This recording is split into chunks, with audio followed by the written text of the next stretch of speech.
ఆచార్యః పితరః పుత్రాస్తథైవ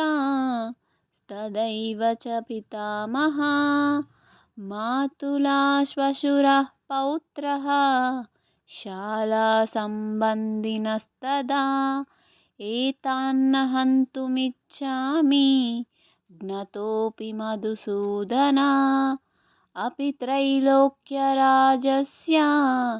హేతో కిం ను మహీకృతే. అర్థం: గురువులు, తండ్రులు, కొడుకులు, తాతలు, మేనమామలు, మనమళ్ళు, మామలు, బావమర్దళ్ళు, ఇంకా ఇతర బంధువులు వీరందరూ తమ ప్రాణాలను, ధనాన్ని పణంగా పెట్టి మరీ ఇక్కడ చేరి ఉన్నారు.